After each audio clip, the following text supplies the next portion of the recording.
Hi everyone, it's Wednesday night again, and I'm so happy to welcome our guest for tonight, Rupen Osepian, Small and Medium Enterprise Corporation President. Hi Rupen, welcome to our weekly program. Hi everyone, I'm also very glad to be here today and share some thoughts about the small and medium enterprises in Armenia and what kind of challenges we experience right now, and what are the priorities that we put for ourselves. And yeah, it would be interesting to hear also your questions and feedback to what I am presenting. So let me make screen sharing. I hope you see my screen. Yes. Yes, we are. We do.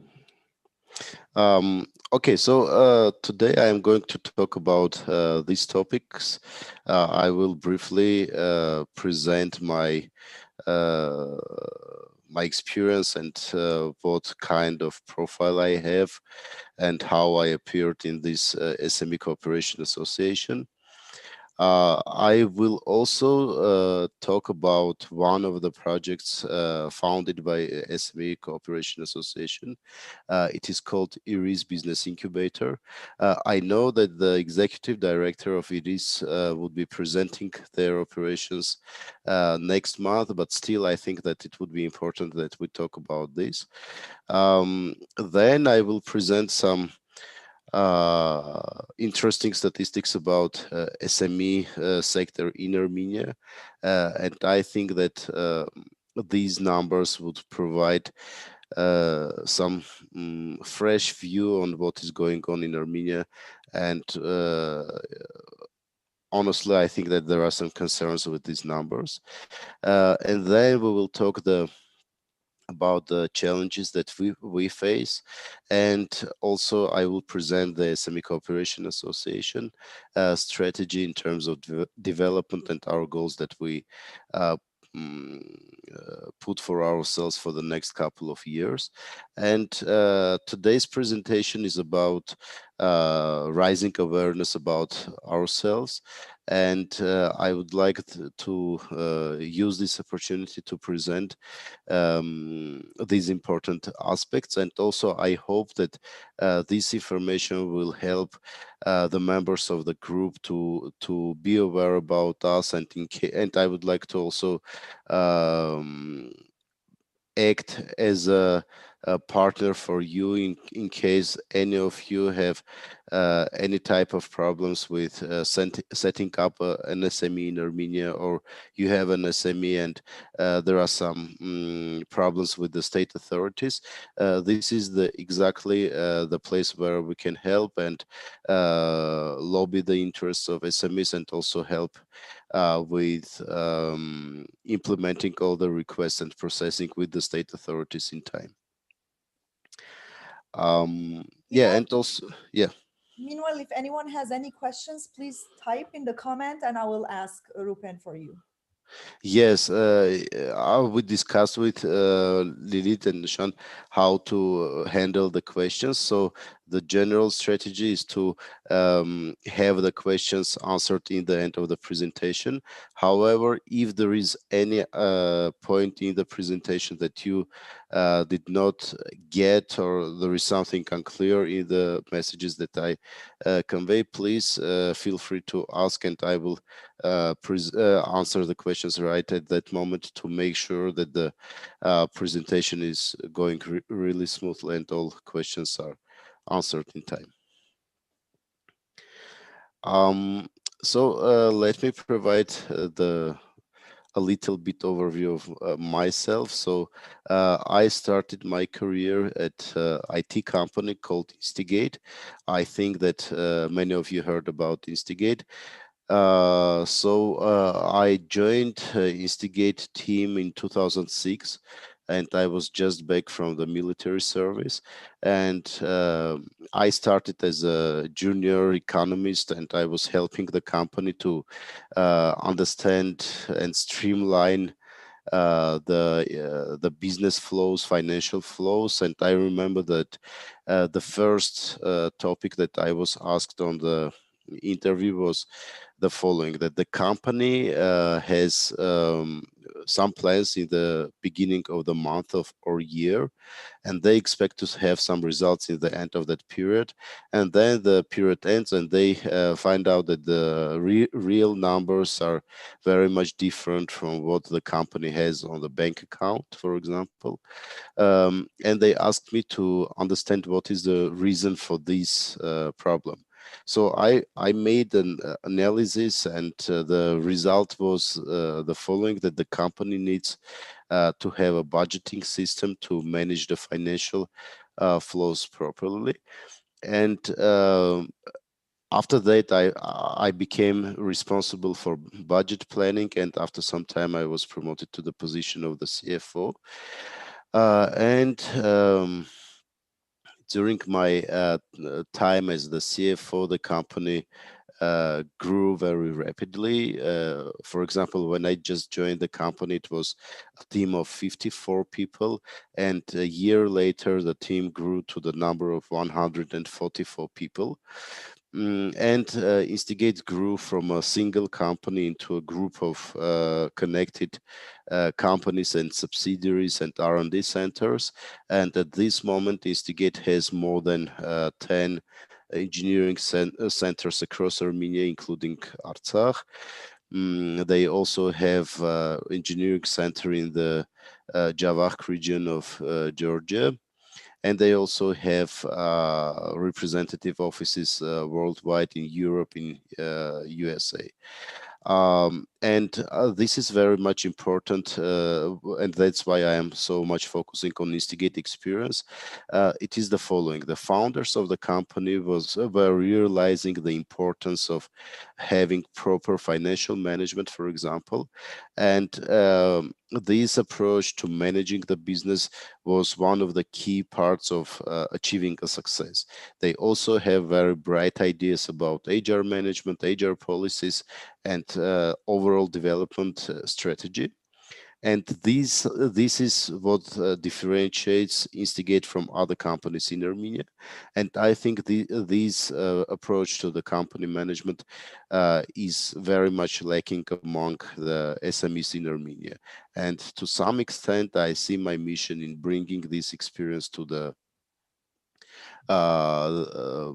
large number of SMEs in Armenia.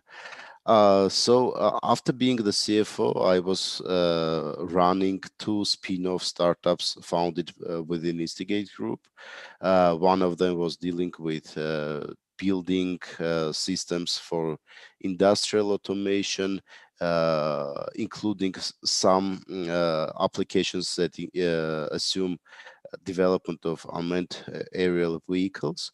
And we were the company that was cooperating and still cooperates with a partner in Singapore. So after this Instigate experience, I started Himnark CJSC. Himnark is a startup that is building online platform for Armenian businesses and helps them to automate HR administration, HR management, and payroll calculation and payment.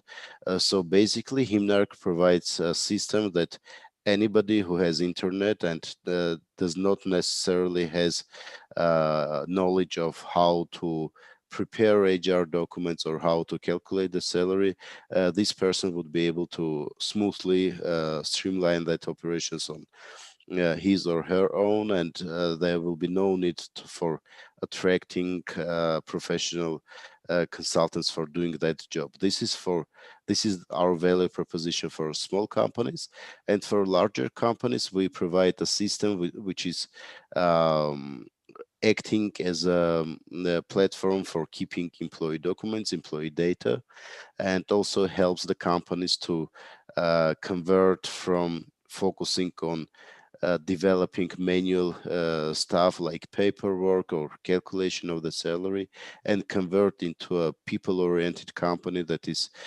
focused on building employee career plans and also managing motivation of the employees.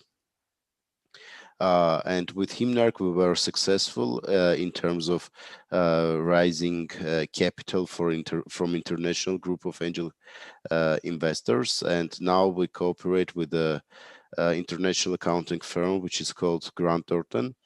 And with help of Grant Thornton, we plan to expand in Armenia, and later we have plans for expanding to regional countries like Georgia and other former USSR countries.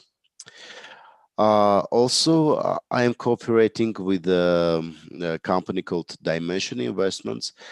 This is an investment company that has also among shareholders American Armenian who has a vision, who brought with him a vision that will help to convert Dimension Investments from a regular investment company in Armenia that is focused on buying and selling government bonds to a more traditional investment bank that would be active in investing in local businesses.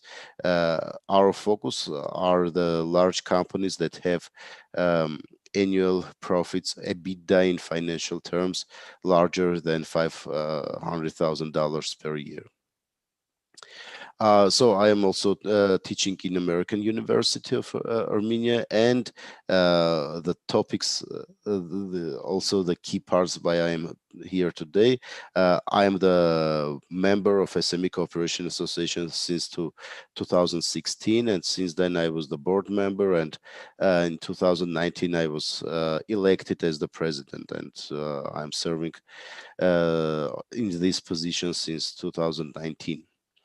And Iris Business Incubator is a project founded by SME Cooperation Association.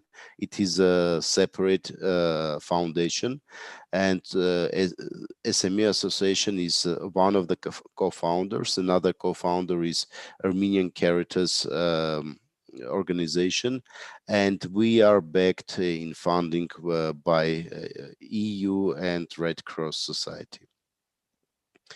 I'm wrapping up the about myself part, and I will go to more interesting information. So, what is SME Association? So, in short, it is one of the largest associations in Armenia, and our focus are small and medium enterprises. And here we don't limit ourselves with focusing on a particular industry or sector, and we are open to unite all kinds of small and medium enterprises working in Armenia. And we have a big vision to contribute our capabilities in making Armenia a place which would be friendly for any type of initiatives originated by any person to create a business. And these people would have all the opportunities to make their business successful and growing. And in the meantime, we do appreciate the importance of following the state regulations, and also staying within some moral requirements and regulations. So in other terms, we don't want to see profitable SMEs who are profitable just because they don't pay taxes. And our motto is that actually, in order to achieve a success, there is no need for a big amount of money or a lot of resources. The key resource that is needed is will. So motivation of the person to achieve a success. If there is a motivation, they will find resources, they will find investments, and they will be successful for sure. And in this regard, we also very much value boosting motivation of people here in Armenia, because often we see that there are some problems not because of lack of some infrastructure or resources, but there is a lack of motivation among our people here. A little bit more information about us. We are co-chairing a working group that is organized within the scope of National Assembly, Parliament of Armenia, and this is a working group that is created in scope of the Standing Committee on Economic Affairs. And this is a platform that creates opportunity for SMEs to raise questions that are related to the legislation. And this is the place where we can discuss openly the issues with the members of parliament, and fix any issues that we see in the regulations, and actually put and lobby the initiatives to improve the legislation. And this is the place where we will be able to contribute to making the legislation better. We are also member of SME Council that is working under the Vice Prime Minister, and luckily the next session of this council will take place tomorrow, after more than 2 years of no having any council meeting. So hopefully this will become a more periodic meeting where we will be able to raise our concerns to the executive bodies of the government. Also, SME Association is the member of 14 councils that are working under separate ministries or agencies of the government. We are also currently running two projects. One is Iris Business Incubator, which I will talk a little bit later, and another one is an initiative which we are doing in partnership with the local UN office, and it is targeting boosting green economy projects among women in some of the regions of Armenia, Tavush, Shirak, and Lori, as I remember. And this is a big project which assumes running trainings on business development in the first phases of the project, and then we are going to also provide some access to finance possibility, or in other words, we will be giving grants to the successful projects. And in the past, we made more than 20 projects with different organizations or on our own that were targeting development of business capacity in Armenia. Let me now focus more on the IRIS business incubator. The idea of having this platform is quite simple. We see very much often that local SMEs are actually lacking very much important and very key aspects of business literacy. They often don't separate their own money from the company's money, or they are not flexible with separating themselves as founders from executive bodies of the company, and they often want to micromanage the business. They lack financial management skills. They lack business modeling skills, and this is one of the issues that hinders further development of SMEs. And having facility that will help SMEs to train and get these basic skills is will create a point which will help SMEs to become more professional. And our vision is that in case of creating a critical mass of SMEs that are ready to be competitive, and they can play a role model for other SMEs, this can change the overall situation in the SME ecosystem in Armenia. We, in scope of IRIS Business Incubator, we are doing training support. We coach businesses that are beneficiaries of the incubator. We also create a platform where we are going to unite mentors, and these mentors would help the beneficiaries to be successful in managing their business. And this can turn into having some partner who would help SMEs to define their development strategy and find proper connections among governmental bodies or other peer SMEs. And we hope that this mentorship culture will be cultivated and developed in Armenia. And the last part of the IRIS Business Incubator support policies is access to finance.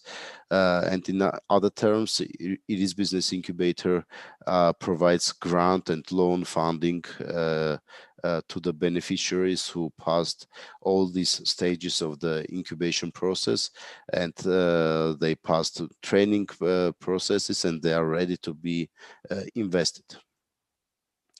Within the scope of IRIS, we focus on three types of businesses. One are the businesses that are in idea stage, and the founders just discuss how to implement their great ideas. Another subsector of our beneficiaries are the companies who are so-called startups, in terms of they are just created businesses that don't have a long history of presence in the market. And the third segment of the beneficiaries are established businesses who are in the market for a long period of time, and they have some knowledge and experience of running businesses. So main differentiator of SME, of Iris Business Incubator, that we primarily target traditional SME businesses, and we are not very much focused on IT sector. As you might know, in Armenia there are a lot of IT support centers and initiatives, and we think that IT is in a better shape in this regard, and we need to focus on other sectors. But this does not mean that if an IT company would approach us, we will not work with them. We just say that we prefer to also invest and help other industries too. The overall program at RIS Business Incubator passes the following stages. We announce call for applications, we collect the applications, then we make some shortlisting based on the documents review. Then we have several types of trainings.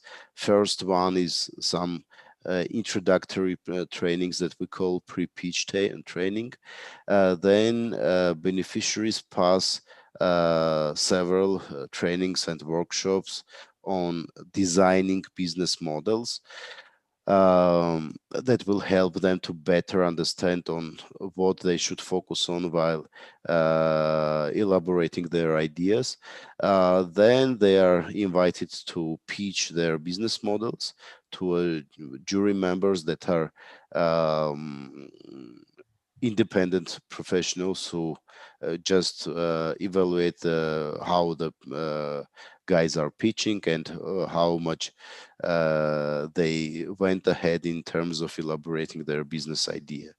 After that pitches, we again make some selection, and then the people who passed this challenge, they are accepted into the IRIS Business Academy, and there they pass very detailed business planning trainings.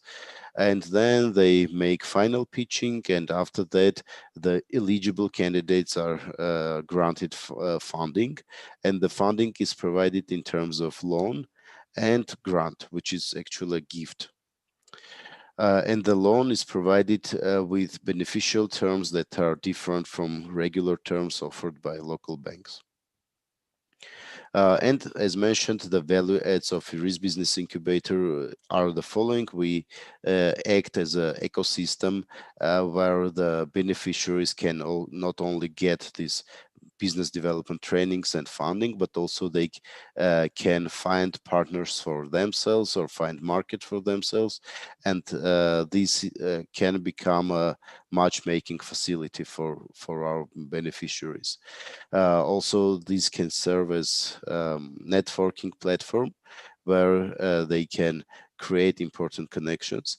And of course, these can provide also access to respected professionals who would act as mentors for our SMEs.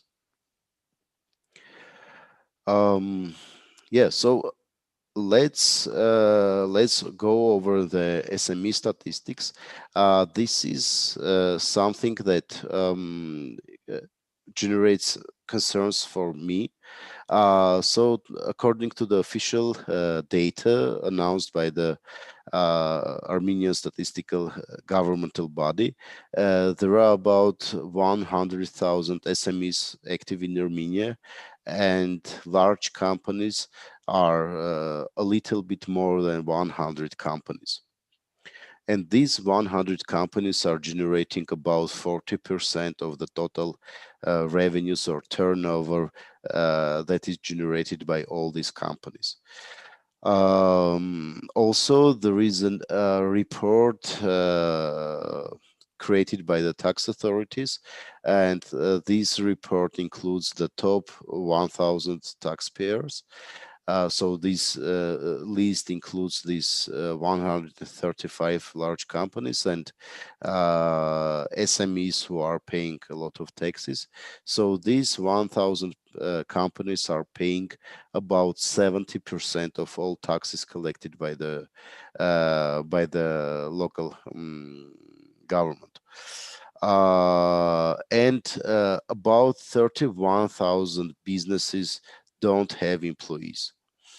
So in terms of international trade, there are about 25% of SMEs that are importing goods or services from abroad, and only 6% of SMEs are focused on exporting activities. And this is a very important number because, as we will see in later slides, exporting SMEs are the ones who are focused on investing in development of their businesses, and they are more friendly with introducing some innovative ways of managing businesses. And this number, 6%, is very much representing the actual capabilities of SMEs that are working in Armenia. Rupen, I have a question. Yes.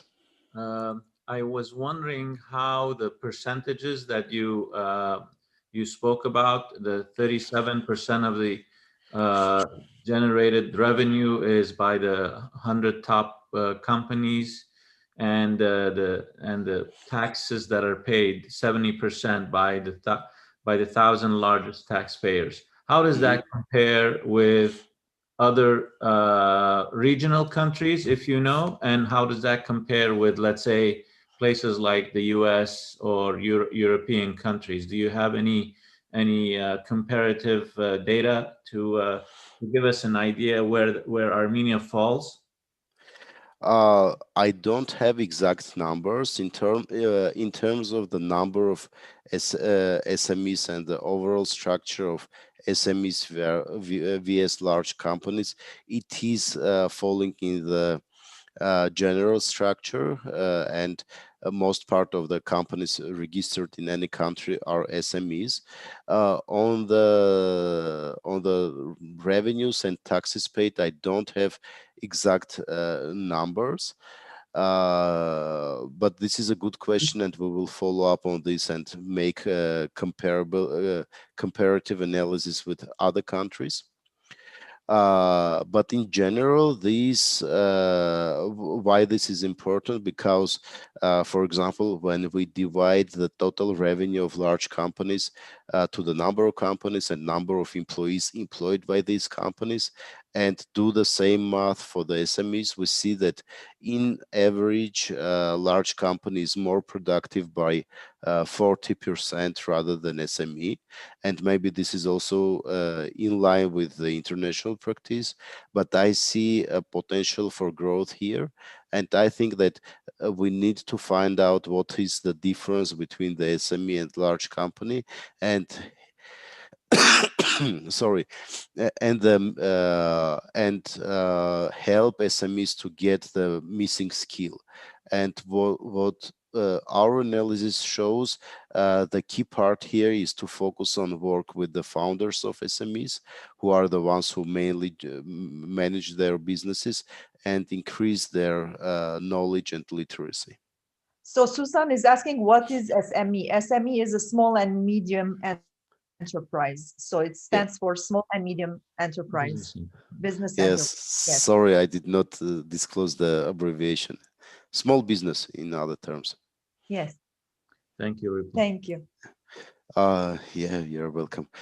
So another important statistical number is that about 70% of local businesses, SMEs, are focused on trade sector. And this means that they are working mainly on the internal market, which is very much limited, and the market share that they have is limited, and this means that they have limited capacity for growth. So in terms of profits, the small micro businesses are uh, mainly using the generated profits for their own purposes, and they distribute the profits for the owners. And in comparison with these, the medium part of businesses, this in this SME abbreviation, the M part, small and medium. So medium businesses are more focused on generating profits, retain the profits in the business, and reinvest the profits in the further growth of the companies.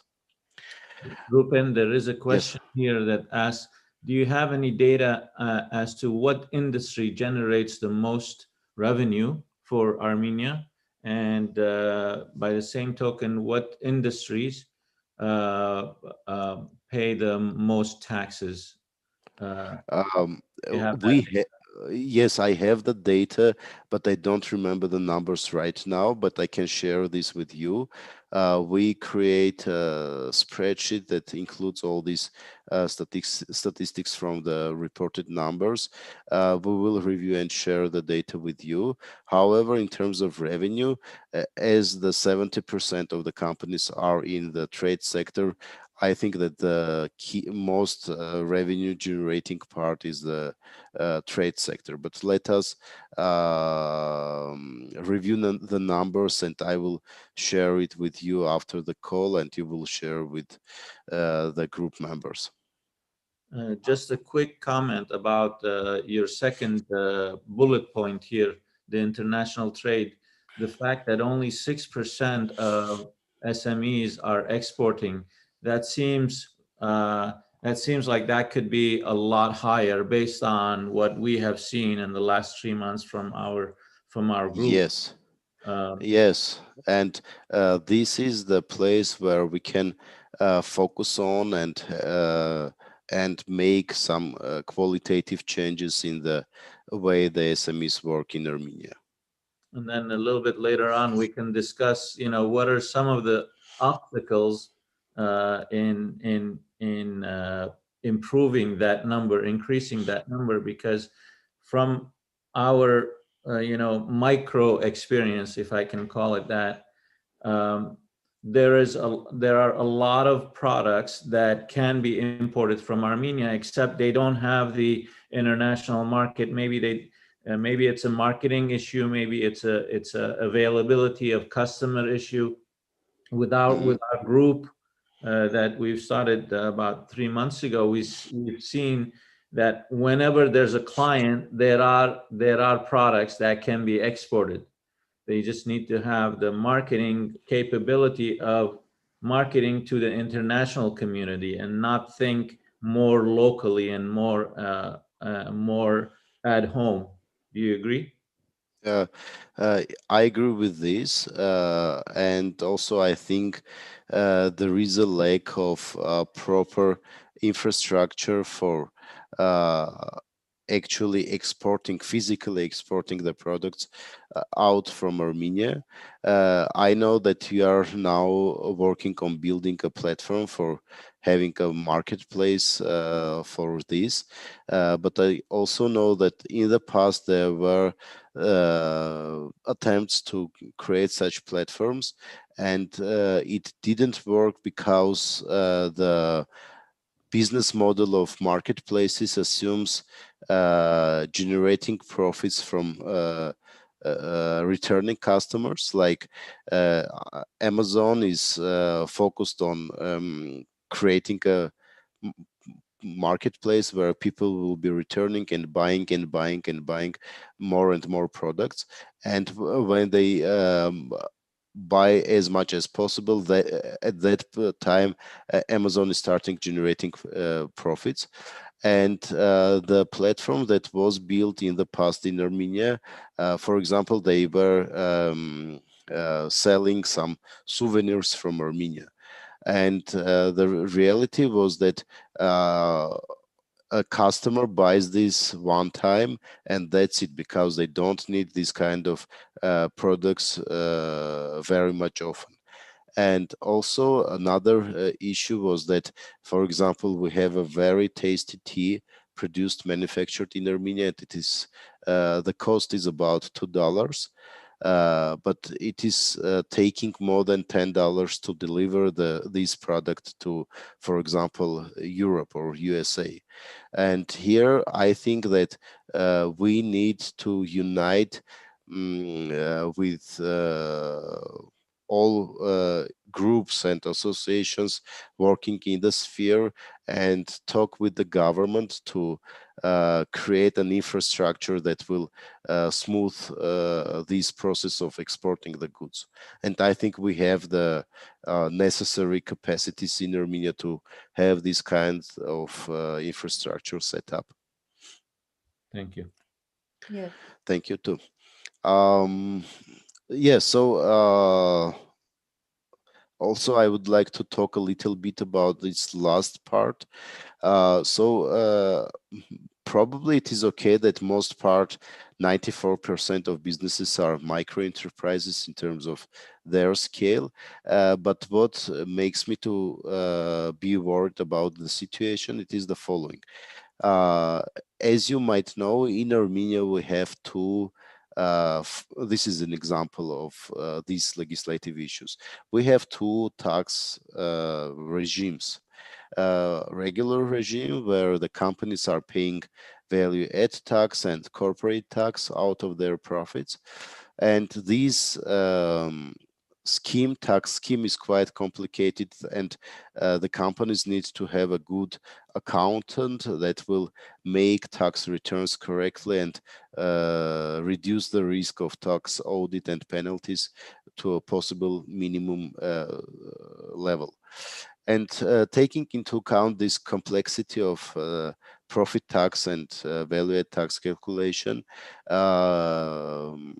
local business community lobbied and achieved a success that government created a simple tax regime that is called turnover tax, which is actually imposing 5% tax on the total revenues that the company has. So the company needs to calculate only a single number. It is very simple and very easy to use. In order to be able to work in this beneficial tax regime, the company should not have revenues more than about 1 million drams. This is about $200,000 per year. And do you know what it is resulting in? I heard about companies who see that in the end of the year, they are approaching to this upper threshold, and they opt to just close their shops and not have any sales, just to remain within the scope of these revenue limits. So this means that our legislation is stimulating small businesses to be small. And I know businessmen, entrepreneurs who have multiple businesses that are working in this scheme. Since their businesses are distributed and they are in this small scale state, these entrepreneurs, their mindset is not changing from being small into a larger business case. Or another example, as you might know, there is a law that supports creating IT startups. And if a company was granted certificate to be taxed under this law, these companies would be paying employee taxes at a lower rate. And this is a very good law that stimulated creation of a lot of companies every year. But this law says that companies can be eligible to use these benefits until the number of total employees is not more than 30 people. And this results in a situation when the founder of a company thinks about how to not be more than 30 people. And in other words, they are having some external factors to think in terms of staying small. And I think it is very much important to explain this to the state authorities and convert from this not more strategy into a strategy where the companies would be encouraged to grow. For example, for IT companies, instead of saying that eligible companies should have not more than 30 people, for example, it can be stated like this: in the first year you should be at least 5 people, in the second year you should be at least 20 people, and in the third year you should be more than 30 people in order to be eligible. And this will change the mindset of founders, and they will be very much aggressively working on increasing the business capacities. Uh, and here I know that government from time to time is trying to change the tax policies, and this generates some negative feedback from the business community, and to some extent the negative feedback is reasonable, but still we all need to share these ideas among the business community too, to be able to be successful in changing the legislation in Armenia. What are the key challenges? So first of all, the investments are more short-term investments, like small and medium businesses are investing in buying new inventory, or they are investing in the working capital, which is a short-term investment. And for example, equipment or investment in the people is done on the lower priority. And more, the problems that I mentioned are more related to the lack of skills. And my assumption is that SMEs should be investing in people in the first priority, and making processes to pass trainings, to grow new leaders in the organization, and creating the corporate culture of that embraces the changes, that embraces innovation, is key part of achieving a success. And here we as business support organizations need to understand how to change the mindsets of people here. Another important indicator is that local SMEs are not open to making innovations, and this is not only about investing in buying equipment or other capital intensive investments, but just simply open YouTube and see how people in the Western countries, for example, make sales online and apply these methodologies to their businesses. And what the surveys show, the top part of innovations that businesses are doing is innovations in marketing. This is good, but the number is quite low.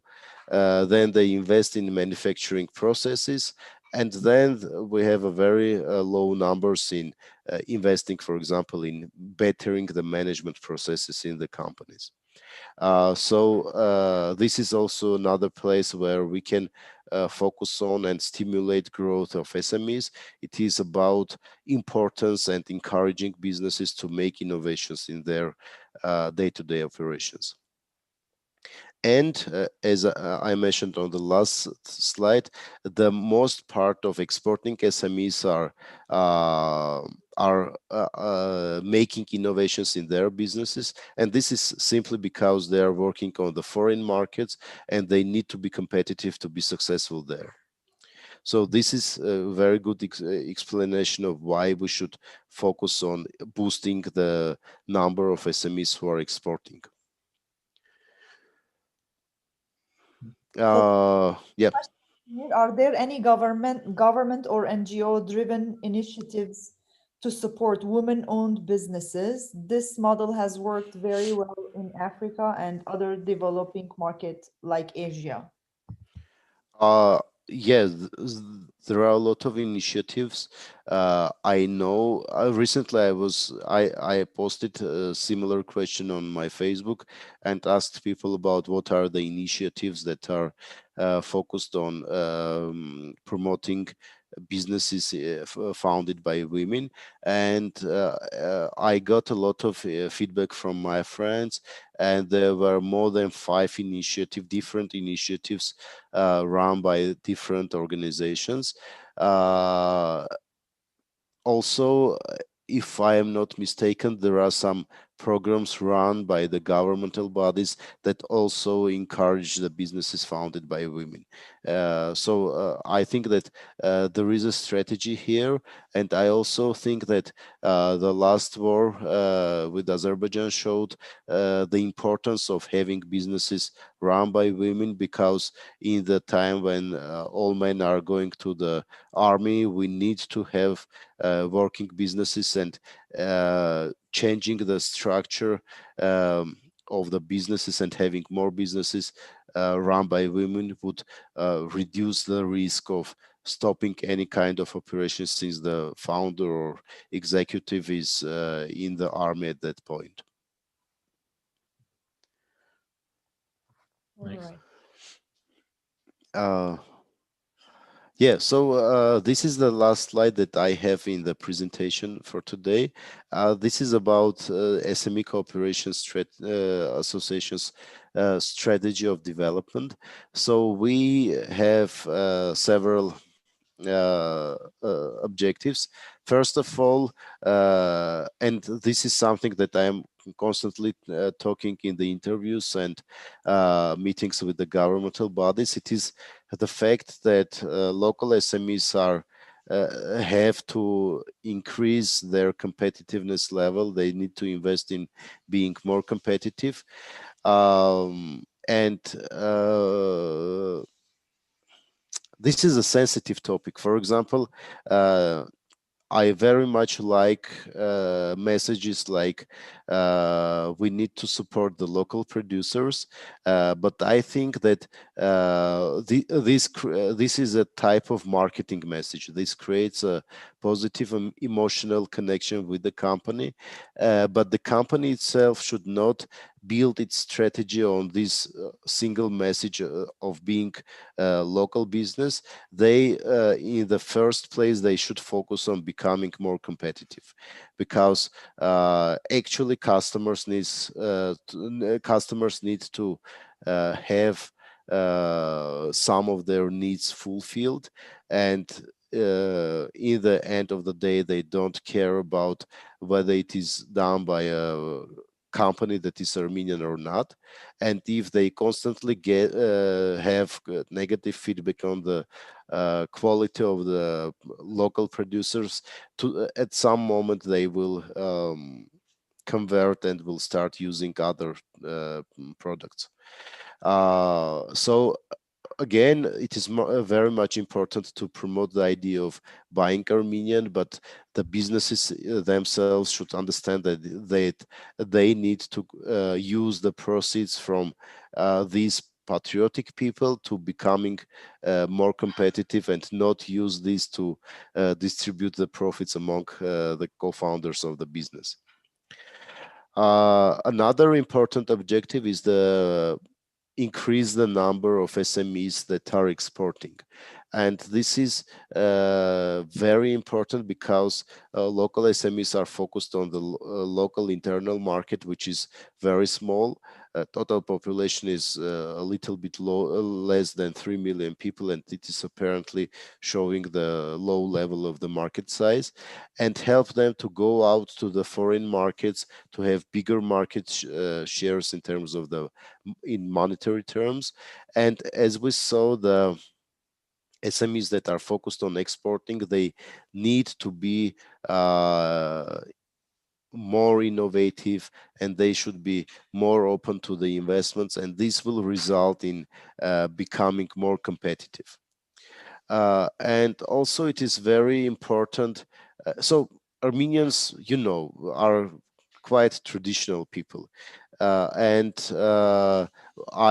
when trying to pitch my startup, the Himnark, I feel that, for example, I'm talking with an accountant who was calculating payroll with Excel for 10 years. It is a challenge to explain to this person that it is better to automate the process, and instead of spending time on calculating the payroll in Excel, you better automate it and serve more customers. To me, it is a very simple message, but I see that people are very much traditional. They don't like changes, and it is taking time from them to be open to changes.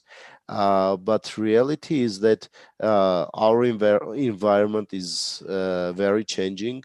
We see the impact of COVID on the local business. We see the effect of war on the business.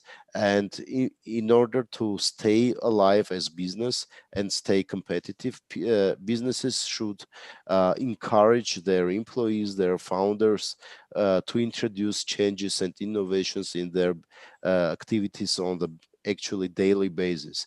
And this will train themselves to implement the changes in the company and be more open to this kind of changes. And so these are the objectives. And in scope of these objectives, we are focused on protecting rights and interests of our members.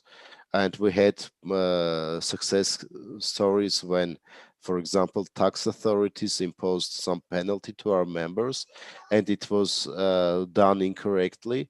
And we raised the question, and we were able to appeal and actually cancel this penalty. Another important priority is improving the regulatory framework. You all know that Armenia is, to some extent, is a startup country, and there are a lot of missing parts in the regulatory framework. There are ineffective laws, but I think that we need to collect people, unite people who are okay with, not okay, but they understand this, and they are open to provide a feedback and spend time on improving processes. And this is how the businesses can contribute to bettering the state operations. Another important aspect, I am fine with criticizing government. I don't have any limitations in saying that something is done incorrectly. But in the meantime, I consider this as honesty and being open with the government. And actually, by working this way, we position ourselves as the partner to the government who would help them to effectively implement their SME strategy.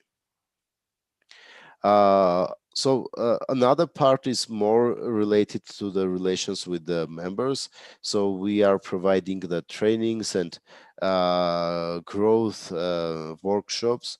And for example, this is done in part in scope of the IRIS Business Incubator. And via these facilities, we help SMEs to get the necessary knowledge. Another part is implementing connections, creating connections among the members and matchmaking them with each other.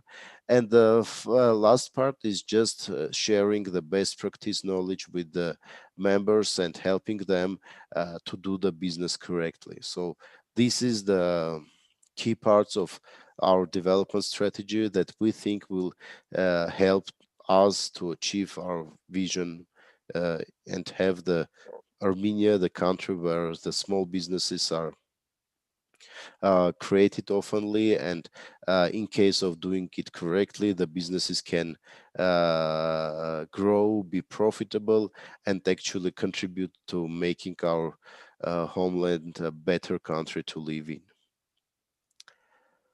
Absolutely, absolutely. That was a very, very comprehensive presentation of the small and medium business enterprises in Armenia.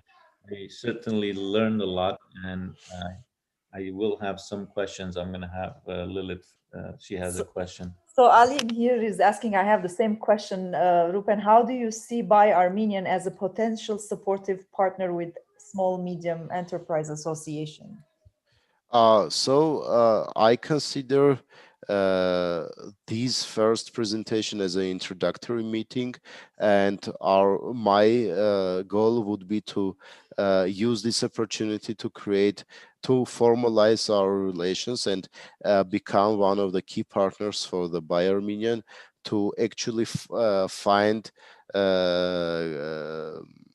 companies in Armenia that would be matching the profile that you are looking for. And we also saw a lot of cases where Armenians from abroad are trying to do some business here locally, and they are meeting wrong people, and these wrong people provide wrong advices to them, and this ends up with Armenians from abroad thinking that Armenia is not the place where you need to do the business. And it is often not the case. This is just a consequence of working with the wrong people. And we are here to help you to create connections with solid partners, and also make effective communication with the state authorities. I remember in 2014, I was in Iran, and we were meeting with the Armenian community in Iran, and there were people who tried doing business in Armenia. They met some locals who advised them to not pay taxes, to not report the revenues, etc. And this resulted in generating tax penalties. And eventually these people were disappointed, and they were thinking that Armenia is not the place where you need to do the business.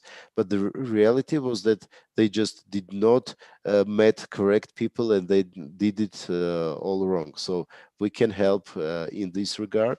And also, as I mentioned, we are trying to promote exporting SMEs, and I think that this can become a good platform where we can actually create the capacity to support businesses. For example, SME Cooperation Association co-founded a company that was called Expert Bridge, and the mission of that company was to help with expert processes. Right now, the company is not active, but we can revive the business, the enterprise, and use this as the platform that would be implementing the exporting operations, for example. That's excellent. I'll just. Shall I stop screen sharing, or? We can. I can stop. Let's stop so we can. Shall I? Okay. Okay. It's yeah. There so we go. can see. Okay. So a point that you made, it's a very, very valid point, and it goes along with having laws that wouldn't that companies or small businesses wouldn't want to get larger because they don't want to pay more taxes, or they want to take more home because of the way that the laws are set up. That was a very excellent point. And that goes along with this tax issue. If you don't pay the taxes, the income that you make, maybe you can't buy buildings with it, maybe you can't invest it, you'd have to spend it at the restaurant, or or take a trip with it. So by doing what the law requires, allows you to show the income, pay the necessary taxes, but at the same time use whatever is left to reinvest and get bigger and make more money, and then the cycle continues. So that was a very good point. Yes. I wanted to ask you, since we discussed a little bit about the amount of exporting that was being done in the last 3 months through Buy Armenian. One of the things that, as everyone knows, it's no secret that there was almost a standstill from October, November, December to January, and that was mostly due to the shipping issue, the increase in the shipping prices. So a few days ago, I made a survey and asked members to comment on on the questions that I came up with in preparation for this your presentation. If I can maybe share, can we share the screen? Is it possible? Oh, no, No? you can't share that Okay. because you didn't load up. Okay, fine. Yeah. So I'm going to ask I'm going to read the question and I'll tell you what the overall summary is, and then I can share this file on by Armenian, and then people can look at it.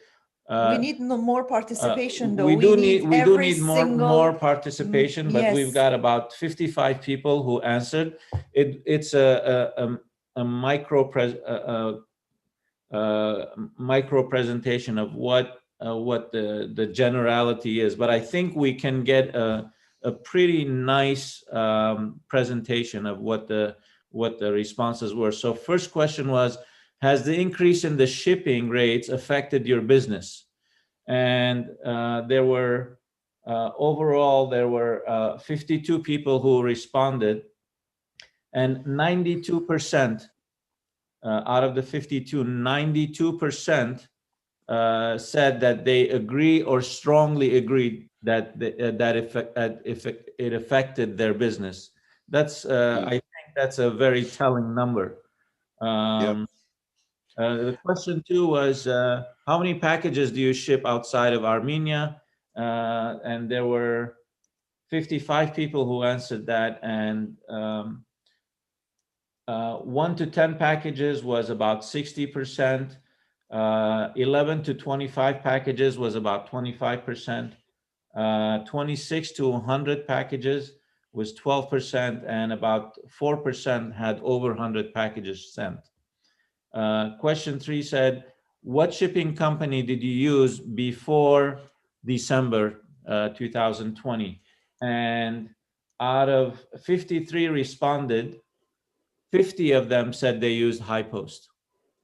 One person said they used Onyx, and one person said that they used Fastpacks. The next question was, what shipping company did you use since January 2021? And now, out of 51 people, 30 people still said that they used HighPost. 12 people said they used Onyx. 3 people used Globing. And 6 people used other modes. So it went from 94% using HighPost to 58%, 59% using HighPost. The next question was, what type of products do you export? 20% said they export food. 71% they export non-food items, and about 10% said they export both. The next question was, your shipment from September to December after joining by Armenia, by how many percent was that increased, if it was increased? I also have decreased, but we'll talk about that. So about 25 to about 55 people said that their exports increased by 25 to 50%. 21% said that increased from 50 to 100%.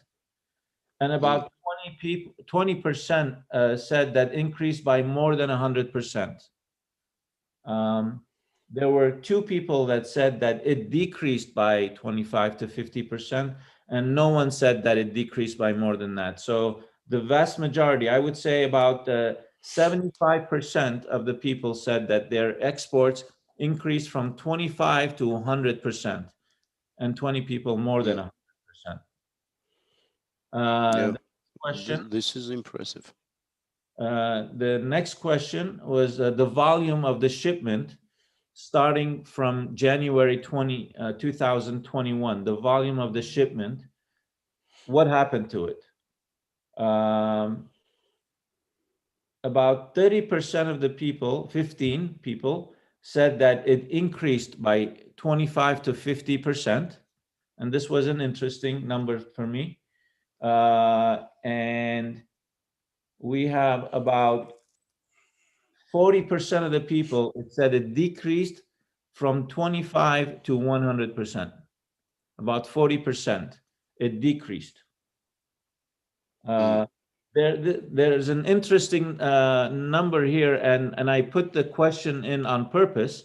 It said, I no longer do any shipping due to high cost of shipping rates, and 6 out of 48 respondents, which is about 12.5%, said they no longer ship because of the increase in expenses and shipping. I think that's significant. 12.5%. Yeah, I did not tell this, but I know that you know about this. Tomorrow I'm going to be present on this SME Council, which is under the Vice Prime Minister by Tigran Avinyan, and I'm going to talk about this high post issue. And actually, what the message that I'm going to convey is that we understand that it is not normal that business, which is high post is a regular business, that business did not increase their prices for 20 years, for example. But it is also not normal thing that they make 3 times increase and they become not competitive with, for example, FedEx. We made a calculation with our team, and it turned out that in order to ship something that weight is 2 kilograms to US, the fee imposed by High Post is higher than the FedEx fee. So I think this is not viable in terms of business development for them. The package in 3 or 4 days, and then with High Post 2 weeks. So there's that aspect. Yes, and here is the where I think that government can make some good changes. As you know, there is a cargo terminal in the airport in Zvartnots, and I know that it is used like 6% of its capacities are used since the creation. And there is an idea that there are some international companies like Alibaba or Walmart that are investing in creating their logistics hubs worldwide. And we have an opportunity, at least by that expert was claiming this, that government approached them and offered to use our cargo terminal as a regional hub, logistics hub for them. And in case we bring them here, the cost of the shipping and time of shipping will reduce dramatically. Absolutely. This is something that the government should do. Absolutely. So I'm going to just, there's only 2 more questions. Yep. By how much has your shipping costs increased? That was the next question. 49 people answered this question. 2 people said 25% or less. The increase was 25% or less. 4 people said 25 to 50% more. 13 people, which is about 25%, said it increased from 50 to 100%. 9 people, which is about 20%, said it increased 100 to 200%. 11 people, which is about almost 23%, said it increased 200 to 300%. And there were 10 people, which is over 20%, said it went over 300%. By more than 300% was shipping cost. Question number 9, it said, has the increase in shipping affected your business volume and your income? And there were 51 people who answered this question. 95% said yes, it has. It decreased the volume and it decreased the income. Only 3 people said no, it did not. There is the last question was just asking for comments, and there is a list of people who've commented. I can just read a few of them, and then we'll post it. Let's post. Yeah. So let's see. Gadruk, there were 36 responses, and the question was, just make a comment overall on the shipping. I'm just going to read one. Գդրուկ բագասեց մեր բադվերները եւ չգիտենք որ այսպես շարունակելու է գգաղանք արդյոք գկարողանանք արդյոք բահել մեր բիզնեսը SPC կոմենտներ գրված է եւ ես կնեմ եւ բան գնենք Yeah, as with respect to this meeting of the SME Council that is going to happen tomorrow, one of the messages that I want to share is that we often complain that SMEs are focused on short-term results and they are not planning their operations for long-term, and this is why they prefer getting profits quickly instead of investing in increasing their capacities. And one of the reasons is that our government, with so frequent changes, stimulates them to not think on the long term. Like, it is not normal that someday Hypost can make a triple time increase of their prices.